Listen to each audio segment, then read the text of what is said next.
Podcasting changed my life, and now I'm on a mission to transform yours.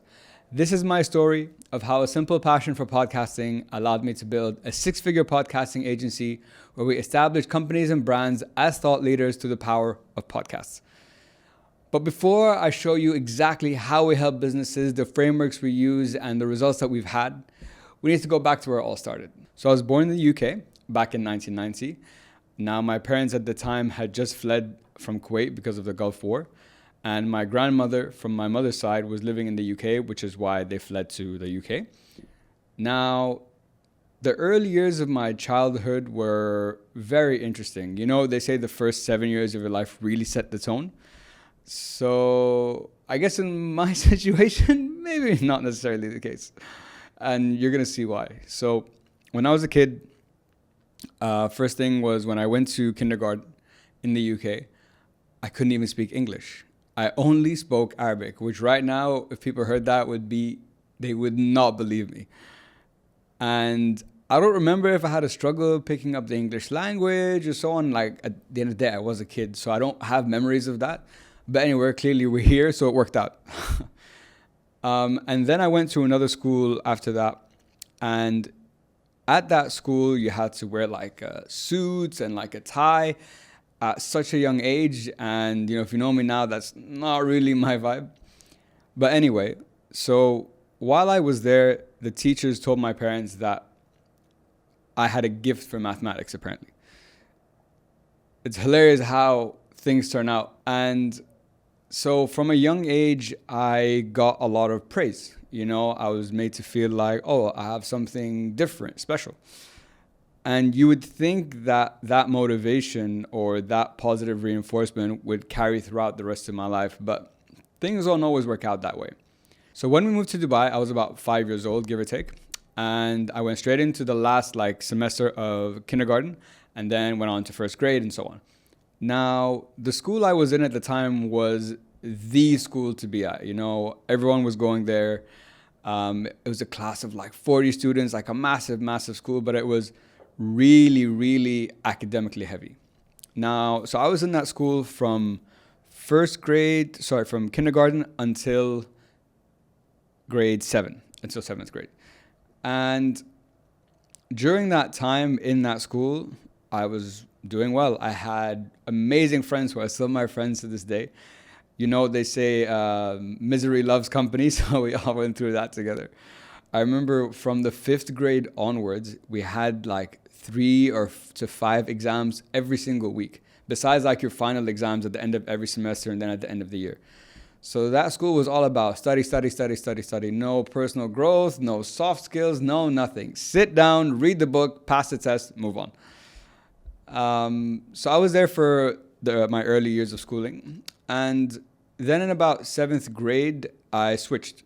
Now, to give you some context, before I made the switch, I was doing fine. I wasn't an A student, but I was doing well, getting B's. Once you grow up in the system, you kind of are accustomed to it, so you just go with it, right? But my parents at the time wanted me to expand my horizons, to have more extracurricular activities, to learn about different things. And they felt like at the school I was at, I was never going to get that, They wanted me to become a more all-rounded person. So I moved to another school in the 7th grade, and I really didn't like it. Sometimes you just don't fit in. Sometimes you don't vibe with the people, the environment, so many different factors. And especially in those transitionary years like 7th and 8th grade, when you're 12 and 13 and, starting to get into high school and whatever, it's doesn't always, it's not always easy, and you don't always just slot in. So when I moved there, I was there for 2 years, and from a social aspect, I really didn't like it. I did have friends, but I just didn't like the school or the people for that matter. And then I told my parents, I'm not happy here. I want to go back. Now, keep in mind, those 2 years in my first school were very significant years because that's when they really accelerated the math and the algebra and geometry courses. Now, I've always wanted to be an engineer since I was a little kid. My dad was always my idol, my mentor, and I just wanted to follow in his footsteps. And from their perspective, they also wanted that for me, coming from, our parents and our background at the time. You needed to have a profession. That was the mindset. Because to give you some context, historically, Arabs have been fleeing from place to place to place. So we crave stability, right? So my parents, or in Arab society, getting a profession was important or was highly valued because it would give you stability no matter where you went. So either be a doctor, an engineer, a lawyer, because no matter where you go in the world, whether you're in Dubai, UK, US, China, India, wherever you go, people always will need engineers, they will always need lawyers, and they will always need doctors. So that was the mindset. And that's kind of what I grew up with. They didn't force that on me. I grew up believing that's what I wanted to do. So when I moved back to my first school, there was a 2-year significant knowledge gap. Like when I left that second school, I had just started doing algebra, for example. When I went back to my first school in 9th grade, they were already doing geometry and I don't know what. And so that gap was massive. And that move to the second school and then moving back really threw the rest of, I'd say, the next 15 to 20 years of my life out of whack for a bit. So I go back to my first school and I'm just failing everything. The gap is so big. I'm trying to keep up and I'm studying and whatever, but it's just not working out, man. And I want to be an engineer. So in that school, when you move on to 10th grade is when you have to pick a direction. You either go S or you go L. So S is sciences and L was literature. So since I wanted to be an engineer, I had to go to S. But I was failing everything because I'm just trying to claw my way back and trying to close that knowledge gap. And, it was just too much. So I somehow passed 9th grade, don't know how. I get into 10th grade and the story continues, failing again and so on. And it was at this point that I realized if I want to do engineering, I can't stay here because I'm not going to get the grades to continue. So my parents decided to move to another school that had just opened. It was the British system. So that's when GCSEs and like A-levels and all that stuff come up. And in that school, it was a good switch in my opinion. It was a new school, new environment. Two of my closest friends actually were moving along with me. So I had that, stability, that comfort zone. So it wasn't too bad. Met some really cool people. Didn't vibe with everyone, but that's what it is. And that's when you're in your high school years. So all the mistakes, the going out, the rebel phase, if you want to call it, happens, during that time. So we do GCSEs, grade 10 and 11, no problem. It was fine. And then when I hit 12th and 13th grade, because in the UK you do 2 years. 13 years. That's when we did like A-levels and I was taking like physics, chemistry, math, whatever. Again, all engineering focused. And just wasn't doing well. And it's not that I wasn't studying. It's not anything like that. I just was not doing well. So I just want to pause here for a second before we move on to the university experience, because life started out like this for me from an academic perspective and like growth and whatever. And then once I hit 7th grade, it really like took a downturn. And the downturn lasted for a lot longer than it should have. After that switch to that school, I just felt from there up until university and even throughout university until a certain point, I was just trying to claw my way back and catch up. So anyway, do those exams, the A-levels. I did not do well, but I was never planning to go to the UK. I always wanted to go to the States, always. Even though I was in a British school, I always had my eye on the States. So I even did the SATs, which you had to do at the time. Man, I did those exams 3 times and it was just, again, terrible. So like at this point, man, my confidence is shot to hell. I'm like, I'm studying, and I'm just not doing well. So it really affected my confidence, really affected my mental health. I didn't feel like I was enough. But of course, I wasn't aware of all these things till much later in my life. Anyway, I applied to universities. I think I applied to like 30 at the time because, we don't know where we're going to get in and so on. So we applied to a bunch, got into 6, and then I had a choice to make. I ended up getting into a university in Boston. It was the best one out of all the ones I applied to. I couldn't believe I got in. Sometimes life would be like, here you go, here's some luck for you. And then it's up to you to make the most of what you do with it. But I got accepted for the spring semester, and obviously university starts in the fall. So I went to university here for a semester, and then, got some grades, got some, get into that university life and vibe. And then in 2010, go to uni in the States.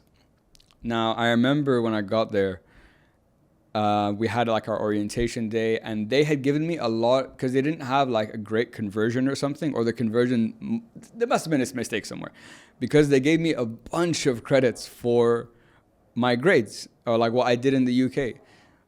In Dubai, but in the British system. But I was like, how? Either you guys didn't read the transcripts or there's something wrong. But anyway, at the time, getting credits was like a flex. You're like, I'll take it. Hell yeah. So they're like, you want to do engineering? Like, I got accepted for engineering and everything.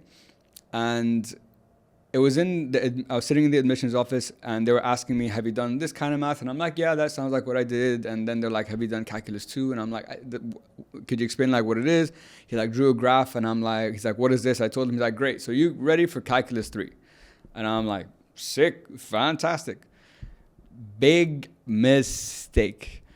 Now, university, the first year in university is the throwaway year. That's the year you're learning how to be alone, how to be in a new environment, how to be an adult for the first time in your life. And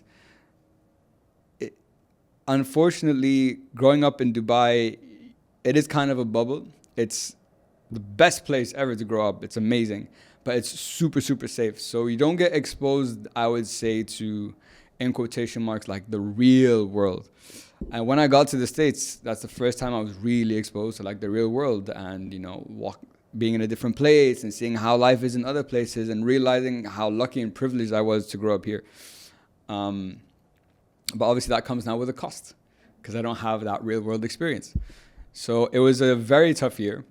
The first semester I just barely scraped by, but we got by. And then in my second semester, I just failed everything. I was in even harder classes. I had to retake Calc 3, and I'm like, I just realized like, I just can't do this. I didn't have the discipline for it, or the maturity for it, or everything.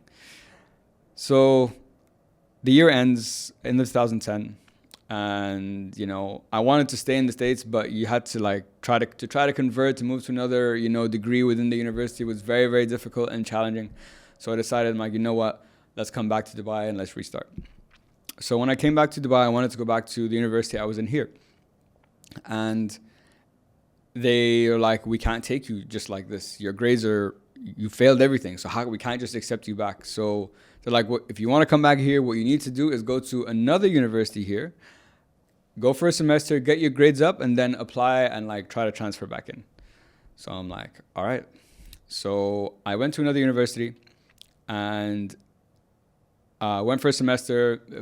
But honestly, at the time, this university was like in a building. It was 3 floors. It was a joke, really, really a joke. So I got my grades up, and then I moved back in 6 months later to my original university, which is where I ended up graduating from at the end.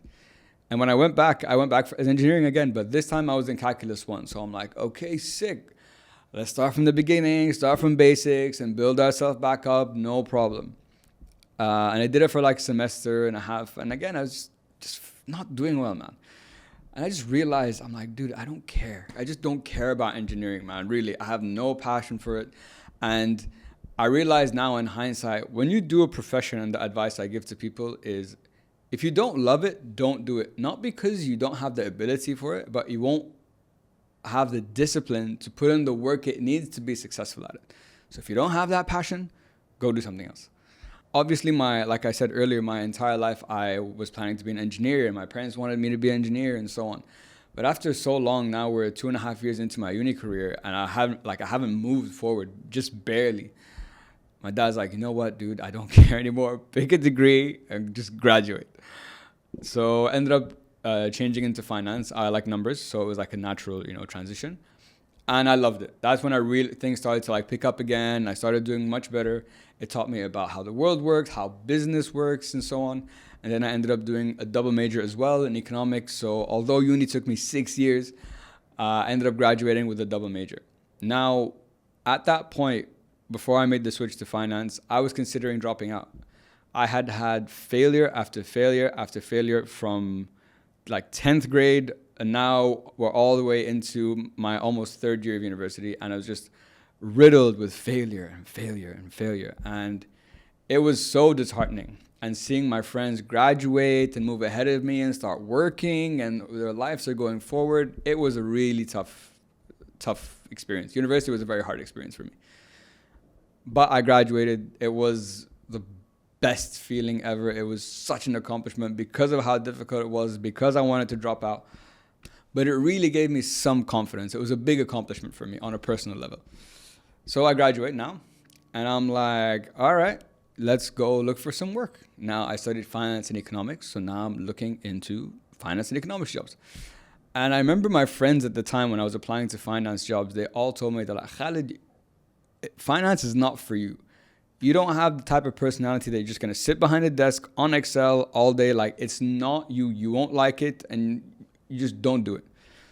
So I tried applying here, applying there. And of course, the magical term everyone used to say was, oh, you don't have experience? Then we need someone with experience. But you're like, okay, how can I get experience if you won't give me experience? You know, it's such a catch-22. And this is what people till now are facing in the job market. So I always had this thought in my head. I'm like, I think I'd be good at sales. Based on nothing, by the way. Just based on, I like talking to people. I'm a people person. I'm personable. I'm like, I think I'd be good at sales. So after I graduated, I remember I used to think I had this entitlement, like, oh, companies are going to be lining up for me. They've been dying, waiting their whole life. Like, Khalid has graduated. Now we all want him. Yeah, that's not necessarily the case. Life has a very good way of humbling you. That's what I've learned in my journey. You will get humbled. Once you think you're at the top, it will come down, smack you, and humble you nicely. So after a year, and I didn't want my parents' help, I wanted to do it all myself. After a year, I'm like, okay, parents, like, please, what connections do you guys have, whatever. So it took me 2 years before I got my first real job. In that time, I was taking courses. I was helping my friends out, bits and pieces here and there. But my cousin sent me a job opening. So it was for a big multinational, and it was in sales. So I applied. And there was different rounds. So I applied, and then you had to like record a video, and then there was an assessment day. Now, just to pause here for a sec.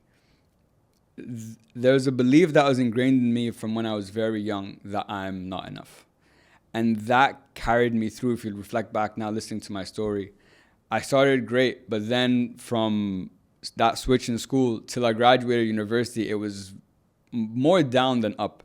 So it really knocked my confidence. And being in such an academically heavy school in the early days taught me that, oh, you're only as good as your grades. So if you're not good, you don't get good grades, you're not enough. And only when you get grades, you're good. And only if you get good grades, you'll get a certain type of affection. And if you're bad, you won't. So that was ingrained deeply in me. And then how my life played out, it kind of carried through. And it will continue to carry through, as you're about to see. So I get to the assessment day for the job, and it's split up into like a couple of sections during the day. So there's like an interview, a sales role play, a presentation. There was like just another, I think, just discussion. So get through all of them. Some went well, some didn't. Then I get to the sales role play, and they're being hectic on purpose because they want to test how you're going to react if it's a hectic client and he doesn't believe you and whatever. So that was okay, I'd say. It didn't go great because I was actually getting angry and so on. And then after, they're like, dude, you can't get angry at a client. You have to like manage it, whatever. But I had no sales experience, and this is the first time. And it's so the job was a training program. You go for a year, you study for 6 months, and then you start working for 6 months, and you come back to Dubai. Now, I finished the assessment.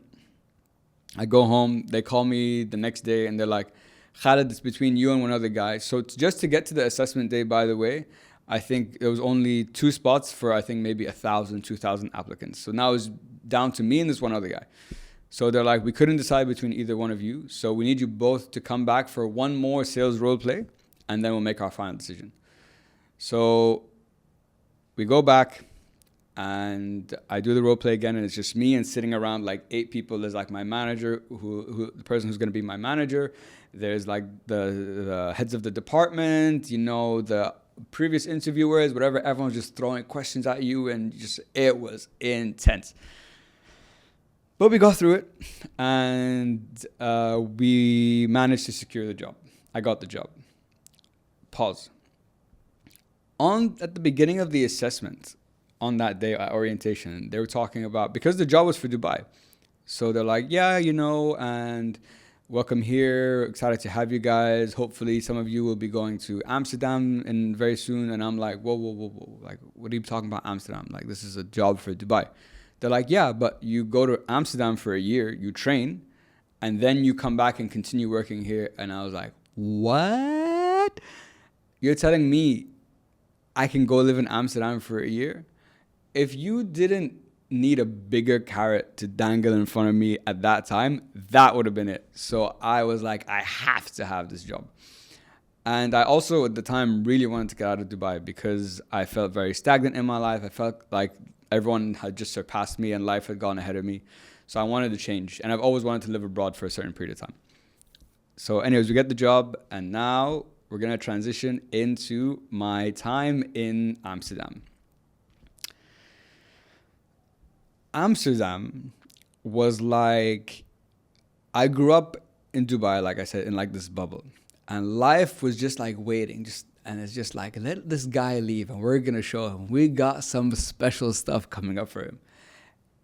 I was in Amsterdam for 3 years, and I experienced every single thing life could throw at you, and you're gonna see why.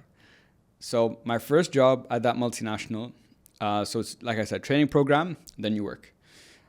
I met some incredible people. I loved them. Some of them are still some of my closest friends today. And it was very tough and challenging, and I grew so much as a person, but I made a lot of mistakes. I didn't have the maturity to understand what it means to be a professional. I didn't fit in from a culture perspective. They wanted you to express yourself within this box, and that was just never going to be me. They want you to act a certain way, speak a certain way, be a yes man, don't talk, like all these things, and the politics. And very quickly I realized, I'm like, okay, I don't like corporate environments because I don't have time to, I have no interest in dealing with all of this. But performance-wise, I was doing fine. But culture-wise, it wasn't working out. And this is where I learned my first lesson of how important perception is. Because although your performance can be great, if the perception of you is negative, you're done. It's a disaster. It's a ticking time bomb waiting to go off. So we come to the end of that first year, and now they're supposed to give us our contracts, for Dubai. And my manager sits me down, and he's like, you know what? We're not going to renew your contract for Dubai. And pause. The reason that killed me was because my friends who know me closely, and they knew I was going out of all places in the world to Amsterdam, when at the time all I cared about was partying and going out and having fun. They're like, Khaled, go, don't mess up. Do not mess up this opportunity. And then here I was a year later, and I had messed up that opportunity. And that was till this day, the most painful experience of my entire life, because it validated everything that not only I thought about myself, but everyone else thought. It's just like, he messed it up. What a surprise. So that was, I can still feel the emotions now, honestly. It really, really broke me. But I remember I went home that time, and this is when podcasts became a thing in my life. So I get home that day, and I'm like blaming the world, and I'm like, it's not fair, and blah, blah, blah.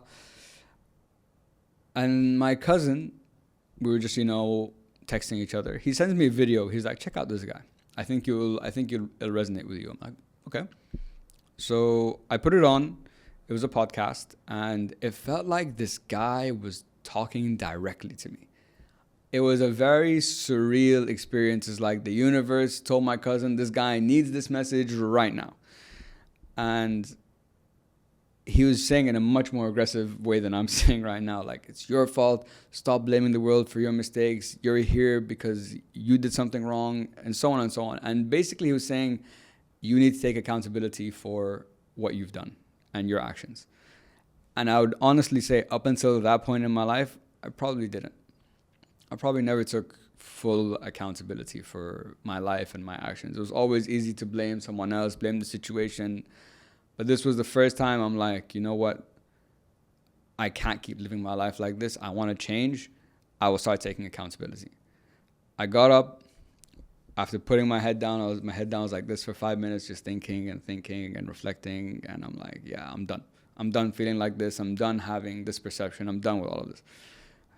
Went into the bathroom, looked in the mirror, and for the first time in my life, I pointed. I'm like, this is your fault. And that, although it was one of the most painful moments, it was also the catalyst for me sitting right here in front of you here today. After that point, I had about 2 months left on my visa, and they said, you can still find other work in Amsterdam. So although it was so painful, I'm like, oh my God, I have an opportunity to stay in Amsterdam? What a dream. I don't want to go back to Dubai after a year, and especially on those terms. So for those 2 months, I killed myself with getting my health in order, reading books, podcasts, going to seminars, interviews, like everything. I was just soaking it all in. I was just dying to improve, because I said, I'll never feel the way I felt like this again. Never. I will work myself to the bone to never feel that again. And then I applied to jobs. I'd get interviews, doesn't work, visa issues, money issues, language, all that stuff. Again, I'm in Amsterdam, so there's that whole visa aspect that you have to deal with. And then 2 weeks before I was supposed to move back to Dubai, because that's it. I didn't have any lead, like any more interviews or whatever. So my friends were visiting. I sent stuff back with them. And I was supposed to move back. My visa expired on the 31st of July. And a week before, I get a call from a recruiter like, hey, Khaled, we saw you apply to this. And I'm like, look, I need a visa. This is the salary I need. Not because I want it. This is what I need to qualify for the visa. And I don't speak Dutch. If any of these three things are an issue, then there's no point even continuing the conversation. Because at this point, I'd had thousands of them. And they're like, no, we don't need any of that. Like, we can do all that. Cool. I'm like, let's sit down. Let's talk. So we sit down that week. I had a couple of interviews, lots of coffees, with the team. It was a startup in HR tech. And by the end, the day I was supposed to move back to Dubai was the day I started my new job in Amsterdam. Now, so this takes us into my second year in Amsterdam. Now, at this new job, obviously I learned a lot from my first experience. The work was fine. I was doing a lot better than I was doing before. But culturally, I didn't fit. I just wasn't connecting with people. Not that I didn't have friends, but like I felt very isolated, in that environment. People would make plans around me. They wouldn't ask me, whatever, which is fine. It's all good. But to say it didn't bother me or hurt I'd be lying. Now, fast forward 8 months down the line, and I go into the office on a Monday. My manager's like, oh, we need to have a meeting. I'm like, cool. He booked it in like on Friday evening. I'm like, all right, cool. We'll have a conversation on Monday. Over that weekend, my house got broken into and robbed. And that was a terrible experience. And I really wish that on no one. And fun fact, that happened again 2 weeks later. The same guys. So my house gets robbed on the weekend. I go into work Monday at 8 a.m. And my manager's like, yep, not renewing your contract. I'm like, fantastic. But for the record, this time it wasn't just me. There was a lot of people, because they hired a lot because they got investment, but the company hadn't hit their target, so they let go of majority of the people that they recently hired. So I was like, great, cool. Thanks, man. You're great. Really appreciate that. So in the space of 48 hours, I got robbed and lost my job. Very good. Now, At this point, I was contemplating, I'm like, okay, what's the next step? I was thinking, I'm like, is it time to come back to Dubai, whatever, but I just wasn't ready yet. I still felt like there was more I could do in Amsterdam. So I started applying for work again, and I think 2 months later, 3 months later, I found another job, and this was my favorite one. I loved the people I worked with. It was in the medical tech field. I performed fantastically. I overhit my targets, and I was finally, all the mistakes I made in my previous jobs came together, and I'm like, all right, now I know how I can move, and what I need to do. So when I joined, I told my manager at the time, who was the head of sales, I'm like, I want to become an account executive by the end of the year. And we used to have weekly one-on-one check-ins. So he's like, sure, if you hit your targets, then you can become account executive. I'm like, great. So I didn't just hit my targets, I exceeded my targets. So now here we are in December, and we had like a meeting scheduled like we do every Friday. And I'm going into this one like, yeah, it's promotion time, hit my target, let's go. And I joined the call, and he's like, yeah, we're not going to renew your contract. I'm like, what? What? We've had one-on-ones every week. You've never brought up any concerns. I've overhit my target, so what is going on? And long story short, he's like, where the company's going in this next phase, I just don't know if, you'll be able to like continue to perform at that level. So I was like, all right. So looking at those 3 years, these were the experiences I had. I had great culture, wrong company. I had good company, wrong culture, and then I had good company, good culture. So I've had every single type of experience. I've had corporate and I've had startups. And from a young age, I always wanted to be an entrepreneur. I always wanted to do my own thing. My dad's an entrepreneur. My mom's a lawyer. So, but entrepreneurship and the concept of building something just was very, very attractive to me. So I decided after that, I'm like, even when I did my job perfectly, this still can happen. My destiny is in someone else's hands. After that experience, I'm like, you know what? I'm done. I want to use all my time and energy and invest in myself and build and do something that I'm passionate about, that I can control. So I don't have to put my destiny or my life in someone else's hands. They get to decide what happens to me. I will take control, and I will decide what happens to me. Whether I win alone, or I lose alone too. But it's no one else's decision, it's all mine. So I moved back to Dubai a month before COVID hits. And obviously I was looking for work. And then the whole world shuts down, COVID. Now, this is where my podcasting journey starts. So like I mentioned, from my second year in Amsterdam onwards, podcasts changed my life. I learned so much from them. They were so informative. They changed my perspective on life, love, business, health, relationships, every single thing. I was obsessed. And I love having conversations with people, like deep conversations. Over the years, me and my friends have had some really, really deep ones together. And in my head, I'm like, man, if this was recorded, maybe it could help someone else, So I was walking in Amsterdam one day, and I was thinking, I'm like, if I started a podcast, what would I call it? And I'm like, what am I trying to do? What did those podcasts give me? They helped me. So I'm like, okay, I just want to help people. So I came up with Hope It Helps. Simple, straight to the point, says what we're trying to do. So I ended up launching my podcast on March 5th of 2020, right when lockdown started.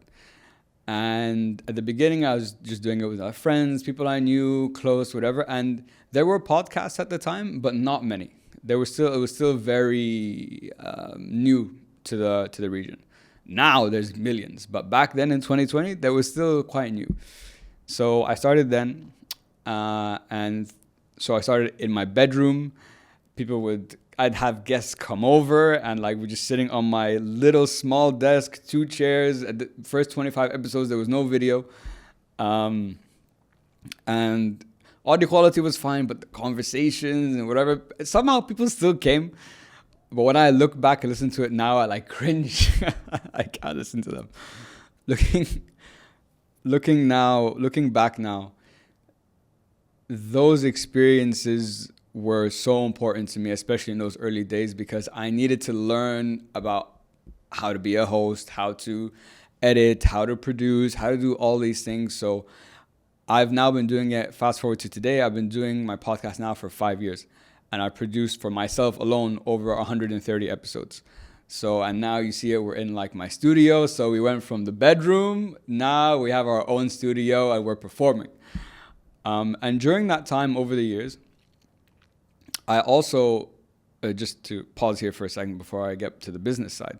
So not only did podcast change my life in all those ways that I just mentioned, I also met my wife through my podcast. So we met at my cousin's birthday through a mutual friend.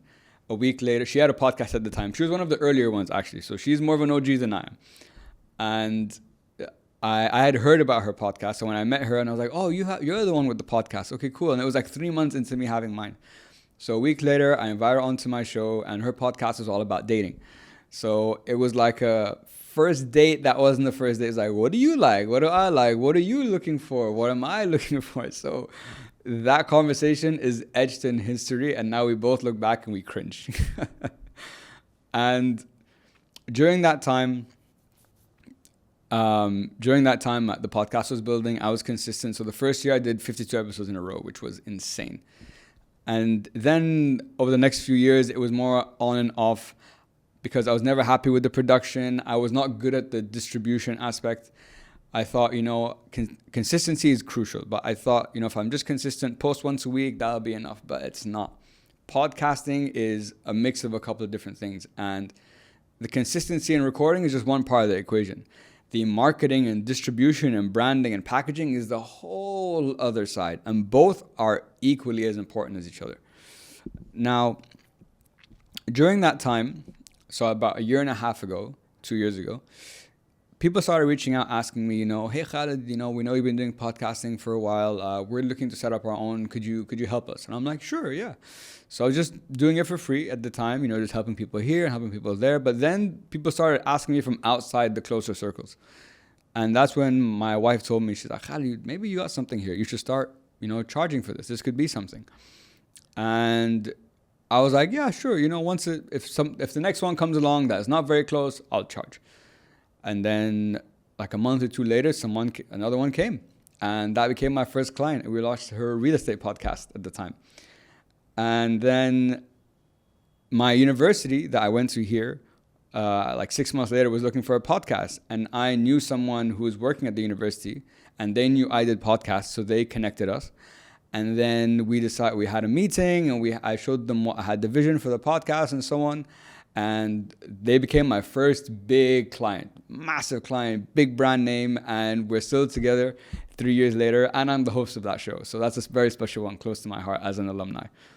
I've worked with government think tanks. I've worked with the chairman of one of the largest run-owned family businesses across the region. I've worked for engagement networks. So I've built lots of different podcasts across many industries. So I've developed through that experience a framework and step-by-step process on exactly what we need to do to launch, build, and grow a show successfully. So now I want to walk you guys through my framework. This is how I work with clients, just to show you what the step-by-step process looks like so you can understand the type of things you need to be aware of and work towards when you're building a podcast. Now, before I get into that real quick, what I noticed, so in the earlier days, I was just launching podcasts for people. So you'd be like, hey Khaled, we want a podcast. We don't know what to do. Great, no problem. I come in and I help you launch the podcast. I launched the first episode and then that's the end of the project. The problem with that is people realize very quickly that, there's a lot of work that goes into this. And we don't have the resources to do that, or we don't even know, are we doing it in the right way? So my earlier clients, a lot of them, unfortunately, didn't continue once I had launched the podcast.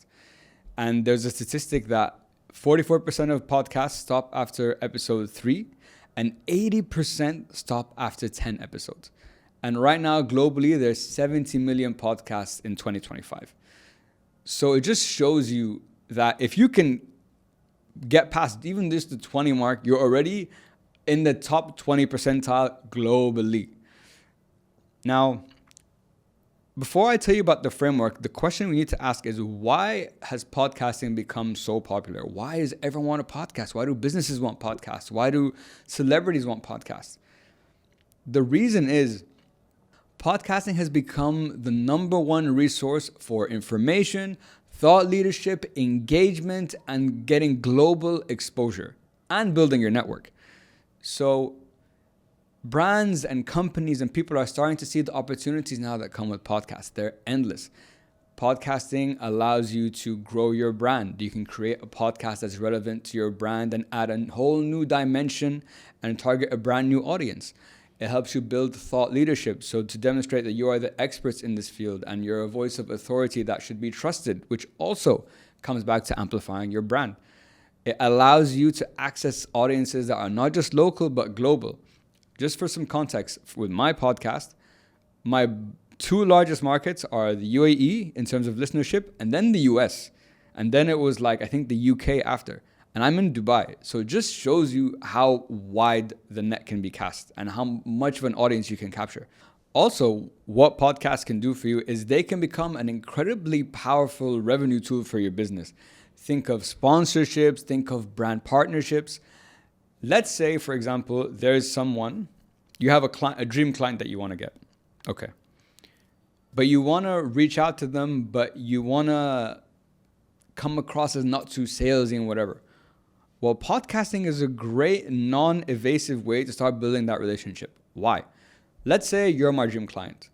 And be like, okay, hey Khalid, I love what you do. I'd love to bring you on my podcast. This is what the vision and mission of the podcast is. You are someone of value and we'd love to talk to you about your experience and what you could deliver to the audience and so on.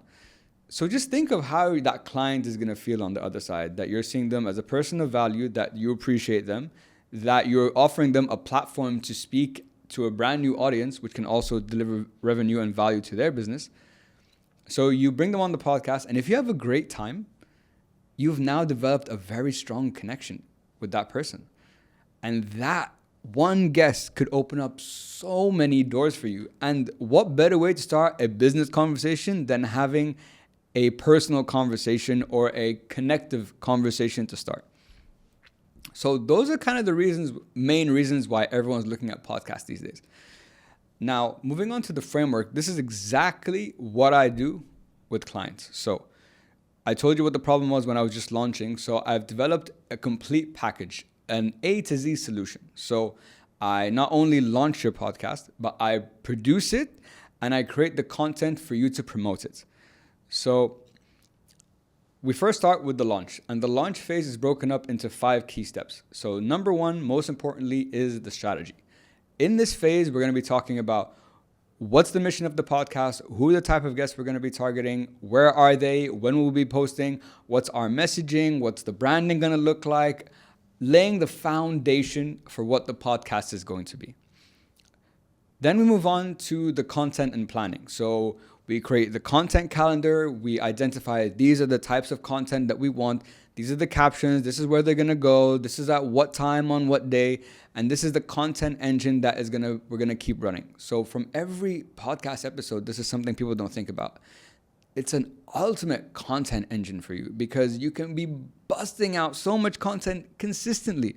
From one episode, you could create like 30 shorts to use on TikTok, Instagram, YouTube. You can create blog posts, you can create newsletters, you can create sound bites. And that is just from one episode. And you have the long format, and you can also break it up into chapters of 3 to 5 minutes as well. So just from one piece of content, you get all of that, and you can get that for every single episode. The trick is to develop a system that keeps that engine running. So with every episode, we run through the same process. And this is how you move people to continue coming back to the podcast, to push them down the funnel for your business potentially. So that's the content. Then comes the guest outreach. And this is where I share the framework that I've used personally to land 99% of my guests with a 99% success rate, honestly. Very, very rarely have I reached out to a guest over the years that have said no or they weren't interested. Very, very rarely. It does happen. I'm not perfect, but I'm telling you with this framework, you're probably in a good space. Number 4 is the host training. So when I first started my podcast, I didn't have any host training. I'd never interviewed people before. So now, after 150 episodes, it's a very different story. So I've learned a lot. I've put in those reps in the gym, those hundreds of hours of recording. So now I also help people train as hosts. So we do mock recordings, whoever the host is going to be for your show, or, you know, if you want me to be the host, I also love doing that because this is my favorite part anyway. To train them, to give them feedback so that when they sit down for that first recording with whatever guest they have some experience. It's not scary, you know. We want them to be comfortable to deliver, you know, the best conversation and make the guests have a good time. And lastly is the activation on all the platforms. So it's setting you up with all the backend, telling you what equipment you need, identifying. So if it's just audio, it'll be one thing. I also help with podcast studio setups. So if you want to build a studio, everything you see here is built it myself. I built my own. So I've gotten the lights, the cameras, I've done the research. I understand how to put everything together. So if you want a studio too, that's something we can look at, but that's a different conversation. And then, so that's the launch side. That's what it takes to get us from start to episode 1. And now we have the foundation or process to continue running the show. So the rest of it is the continuous. So I do the production for you. So I do all your edits. I create the social media content. I identify what platforms we're going to be promoting on, when we're going to be promoting them. And that's how we're going to continue to build the podcast. And I can also help you with guest outreach. If you're looking for a specific guest, I've built a massive network through the podcast. So I can, you know, with a couple of people, I'm sure we can find someone to help you get who you want. And it's the ongoing management, the ongoing production. My job is to make sure from when we start, for the rest of the history or the life of your podcast, everything runs smoothly like clockwork. That's it. I want to take away all the headache from you so you guys get exactly what you want, your show produced to the highest quality to establish your brand, build thought leadership, grow your network, drive revenue for your business, and build your network and reach globally. And that's what I do in a nutshell. So like I said at the beginning, podcasting changed my life. And I hope through this story, you've seen what it has done for me. And I'm here to show you that it can do the same for you if done correctly and consistently. Thank you so much for taking the time to listen. If you want to work with me, get some more information, or you have just a couple of questions, please email me at khalid@hopeithelps.net, or feel free to connect with me on LinkedIn and we can take the conversation from there. Ready when you are, I'll be right here waiting.